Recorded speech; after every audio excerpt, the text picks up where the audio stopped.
This video is for you if you are in the process of thinking about or doing the migration to ActiveCampaign from some other tech platform. There is a whole ton of stuff that you're going to need to know about ActiveCampaign. So this is a speedy roundup of the 10 most important things you need to know before you start getting into it. If you've already started getting into it, it's not too late. Better late than never. This is going to save you from making a ton of mistakes because you are getting revenue from your email list and you need to be able to focus your attention on the opportunities that come up while you're moving platforms, not get bogged down with massive time sucks and errors and things that break your revenue streams. You don't need that. So I'm here to save you time. It doesn't matter if you're migrating from MailChimp, MailerLite, Kit, Keep, whatever it is, I don't care. You come into ActiveCampaign. So this is about getting you oriented into ActiveCampaign fast from me, your resident expert. Now, at this point, you may already have a trial for ActiveCampaign, but just in case you don't, you can go to slickbusiness.co/trial and grab a free trial of ActiveCampaign. It's going to give you 2 weeks. If you choose to go to paid with that trial, it's going to convert into your main account. So the work you do in there won't be lost. But know that you can also set up as many of these as you like to play around and learn stuff, okay? So go kick the tires. ActiveCampaign, slickbusiness.co/trial will get you a 2-week free trial. And before I get into the migration bits, I just want to tell you about this. If you are going to ActiveCampaign, you are going to want this and need this. I teach in a thing called the ActiveCampaign Academy. It's independent of ActiveCampaign. It's not like their helps, docs, or support. We go way further than that. We are into the strategy of how to use ActiveCampaign to make money, save time, smooth out processes, and reduce errors. I am there as your resident expert. You don't have to wait for help. There's a bank of resources. We do office hours twice a week, every single week, where you can come and talk to me live, and I can take you step by step through your entire migration process. So I just want to make sure you have this on your radar. ActiveCampaign Academy. You can find me at slickbusiness.co/learn to help you with your migration. Okay, let's get into the 10 most important things you need to know before or as you are migrating into ActiveCampaign. We are going to start with structure. It's a boring word, right? But stick with me. The structure of things in ActiveCampaign is going to be different to the structure of things in your previous platform. Words will not mean the same thing. Really simple stuff like a flow becomes an automation, or the word campaign in your previous platform means something completely different to what it means in ActiveCampaign. The word global may have had certain meanings in your previous platform that it does not have in ActiveCampaign, and there will be new words to get used to and new ways to structure your data. You're already using an email tech platform, so you get it, right? That you need to get things into the right structure so that they're going to behave themselves and be able to do what you want them to do. So be aware that the structure in ActiveCampaign is different to many other platforms, and that things have different names and words mean different things. It's kind of like you're going to need to learn a new dialect in your language of email marketing and automation. Just be ready for it, is what I'm saying. Don't assume that you know what something is because it has the same name as something in your previous platform. It may behave in very different ways. And on that subject, let's start with lists. Lists in many platforms are a major tool for managing segmentation. However, in ActiveCampaign, you are going to get along a lot better if you have as few lists as possible. Something like this: a master list and a customer list.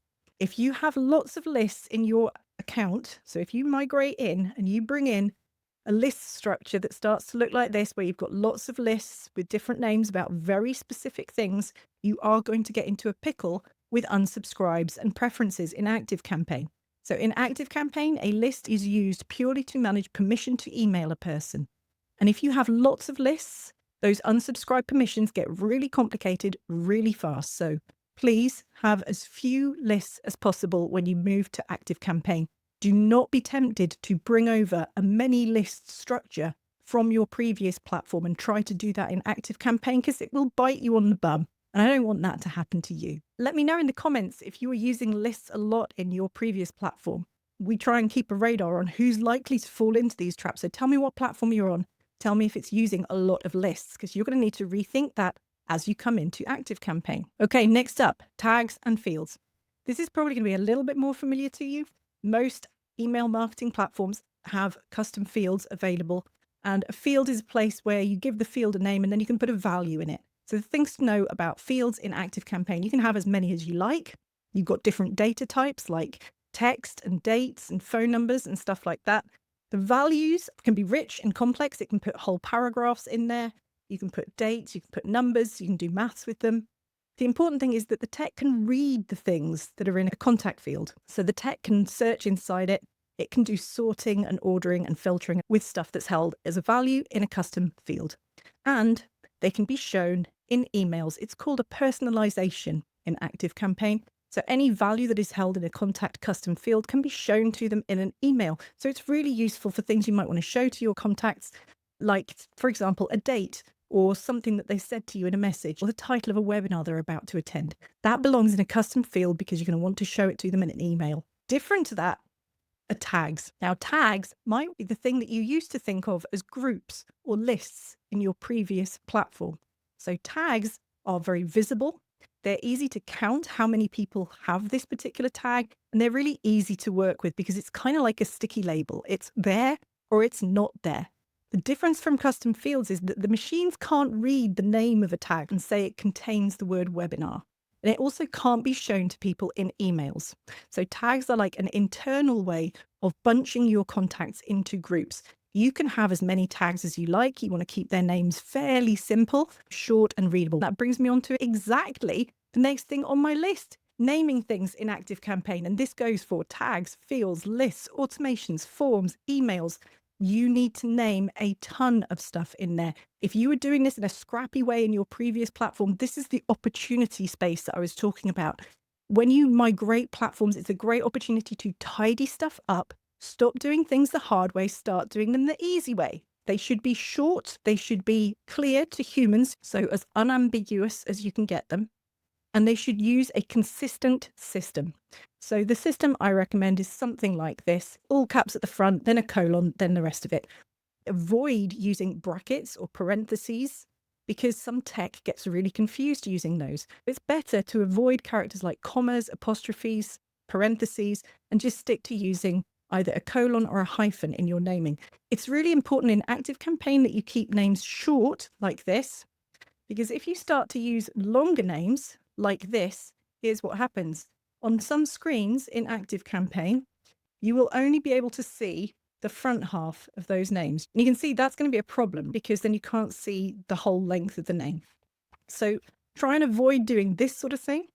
When things are being duplicated or names from a system that you're migrating in, there are going to be some messy names in there. This is your opportunity to sort them out. Do the cleanup as you move in. Tell me if this is appealing to you right now. That shift in mindset of, oh my God, I've got to do a migration, to, oh, I can use this as an opportunity to do some cleanup as I move over. And then I'm going to start with something easy to work with and much more effective to work with because you can be able to see what you're doing and send the right email to the right people at the right time. Now, my name is Kay Peacey. If we haven't met before, I am sometimes known as Auntie Kay because I like to look after people who use ActiveCampaign. My business is Slick Business, and I run the ActiveCampaign Academy. I am a certified ActiveCampaign consultant. I'm a super user in their communities as well, and I'm on their customer advisory board. So my credentials are pretty impeccable. I know a lot about how to use ActiveCampaign. I help a lot of people to migrate into ActiveCampaign via the ActiveCampaign Academy. slickbusiness.co/learn. That's the ActiveCampaign Academy. That's the place where you can come find me if you want some additional help way beyond the help docs and the support desk and the migration team at ActiveCampaign. If you want someone who's been through this lots of times with real businesses, knows how to keep them out of trouble and do that cleanup as they go, that's me. Okay, subscribe to this channel because this is where I talk about ActiveCampaign core features and how to use them better, about the updates that come into ActiveCampaign, the exciting new features that are getting added in to make our lives better and make our customers' lives better. Subscribe to this channel. It's going to help you get more value and less struggle in your journey to using ActiveCampaign.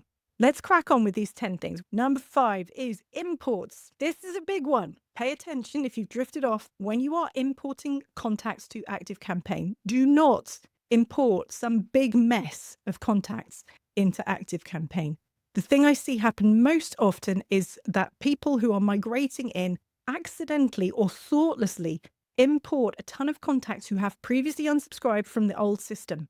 So they're still in the old system, but they're marked as unsubscribed over there.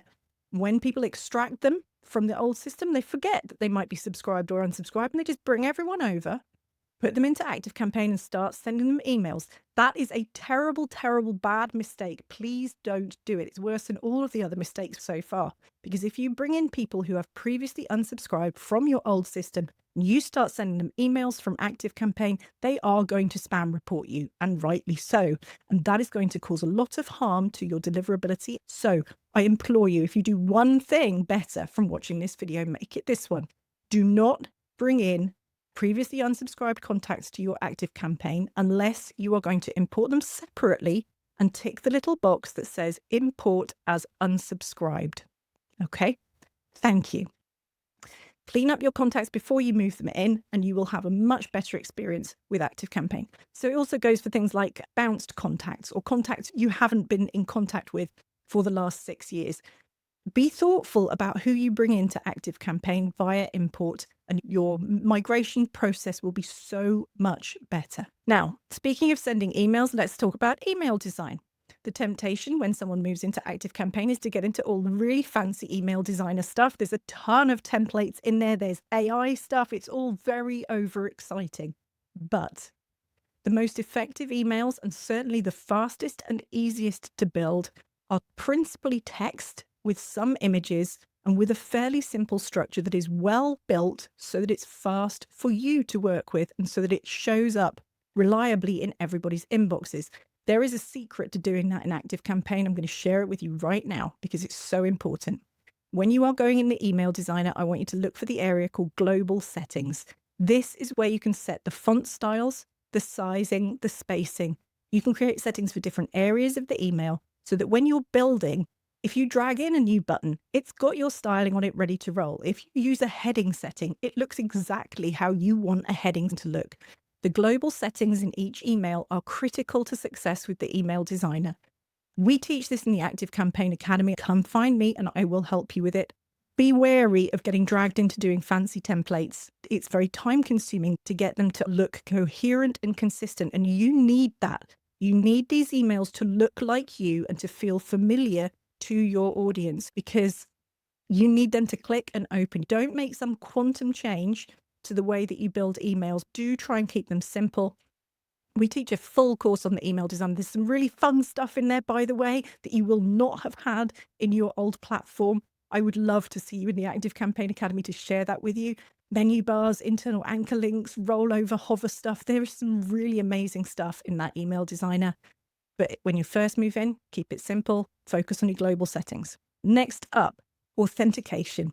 Oh, it's a fun topic, but you guys, you need to know this. I know you're probably already all over this, but just in case, you've already been sending to people, you already have a sender reputation, you are hopefully getting great deliverability wherever you were. Be aware that when you move into ActiveCampaign, do not start sending at all until you have done your domain authentication. I'm going to show you where that lives right now. It's in Settings, Advanced, and you're going to look for the bit about sending domain, and you're going to make sure that you enter your domain and go for Configure Domain. Once that is set up and everything is in place, you'll get a nice little green button that says your domain is authenticated. And I would strongly suggest that you do not send any emails from ActiveCampaign until you have that in place. You're already sending, you already have an audience, you're migrating to a new platform. You want your deliverability to stay really good and strong. So get that bit right. At a minimum, make sure you have a green pass in advanced settings under your domain authentication before you start sending anything. Continuing with email mistakes I see people making when they migrate and that I really want you to avoid when you do start sending, and this goes especially if you have a really big list, please don't send big blast emails as the first thing you do in there. It's really inevitable when you start sending from a new technology platform, there will be a slight dip in deliverability when that happens because suddenly your emails are coming from a different server and the mailbox people go, "Ooh, that's changed." And they get a little bit twitchy about that. So if you go in and you suddenly send tens of thousands of emails from a brand new platform, it's going to freak out the mailbox providers a little bit. So what I really recommend is that you warm up by sending to highly engaged contacts early in the process. And that can be people who are already in your audience or do it with new opt-ins. Get a form set up early to get a lead magnet that people are really excited about. Get them coming into ActiveCampaign sooner rather than later and get them clicking on stuff. That's going to help email to land in inboxes better. So avoid a massive blast send is what I'm saying. And especially don't do a massive blast send until after you have your email authentication set up and confirmed that it's working. All right. Whew. There's a lot of scary stuff, right? The truth is, there's a lot of stuff that can go wrong with a migration. I've seen it lots of times, and it's kind of heartbreaking. So that's why we're here for this video. This is to save you making some of these really big mistakes. Let's move on to some of the stuff that you're going to find in ActiveCampaign that you would not have had in your previous platform and that you should definitely go check out. One of the most exciting ones is integrations. Now, the mistake I want to tell you about here is people who don't have their integrations well documented. So they're coming from some previous platform, and you had it hooked up to 4 or 5 different things. You had it hooked up to forms in other places. You had it hooked up to your website somehow. You had it integrated to Zapier, and maybe they're not written down very well. And then when you start to migrate to another platform, if you're not thinking it through properly, stuff breaks. And in the worst scenarios, stuff breaks that is very customer facing and that is really bad for business when it breaks. So before you start migrating, I strongly recommend you map out everything that is connected to your previous platform, those integrations. And then as you move over, get familiar with what ActiveCampaign can do and how it does it. There are different ways to integrate different platforms with ActiveCampaign. This is its biggest hitting feature. I'm just showing you very briefly the connected apps area. That's just like a tiny selection of the integrations that are built in directly to ActiveCampaign. And those are so great to use. They connect with automations. They bring full rich data like the Calendly appointment. That brings the full information about every appointment straight into your ActiveCampaign account. So there's 2 sides to it with integrations. One is making sure you don't break stuff on your old integrations as you move over. So that's the big warning. Just please be careful. Make sure you have a record of what is already integrated and don't break it as you move. You're going to have to move things over carefully. And then once you've moved things over, test them. Test everything once you're into ActiveCampaign with it. Migration, it's not a one and done. It's a gradual process. You start understanding the structure. You learn how to name stuff. You import some contacts. You don't have to import them all at once. You start sending some emails after you've done your authentication. And you start warming up by sending to engaged contacts, and you start moving over your integrations as well. It's a gradual process. But just please don't break stuff because it's heartbreaking when that happens. And it can be so damaging to your revenue. And the final one is documentation. So when I was talking about integrations just there, I said you might have them written down, but you might not. Reality is most businesses do not have their stuff documented, and that's really bad because it makes everything harder for future you or future anyone else in your team or a consultant or a support person. It's harder for everyone. So document stuff before you move if you can. If you can't do that, or in any case, please document what you build in ActiveCampaign as you go. Now, if you're not sure how to go about that, that's one of the many things I can help you with in the ActiveCampaign Academy. We are very expert at how to document everything in the ActiveCampaign world in order to help future us stay out of trouble and not break stuff. So it protects you just in case you ever want to migrate again or need to fix something that's broken or troubleshoot or someone new comes into the team or you hire a consultant. Documentation is really critical to success. So document things as you go. Now, everything I've mentioned, we cover that in the ActiveCampaign Academy in way more detail than I can cover in a short video. In the meantime, there is a handout to go with this one, slickbusiness.co/10 things.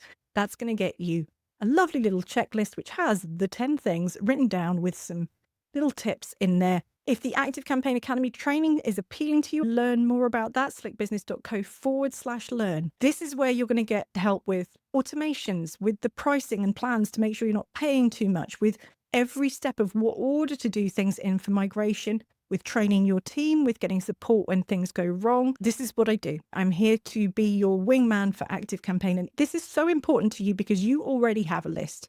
You already have customers and leads and processes that are running in your old platform. So you've got 2 things you want to do. 1, move them over safely and don't have too much of a dip or breakages along the way or stress or time sucks. 2, take advantage of all the amazing stuff that is in ActiveCampaign that you did not have in your old platform.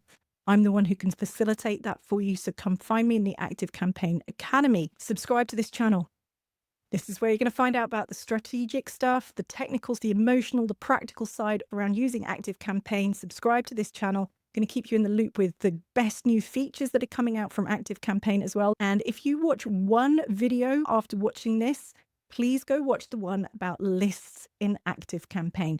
Remember those lists? I said they're complicated. You don't want to have too many. If you want to understand that better before you move in, which I recommend, go watch our video on lists. I'll see you in the next one.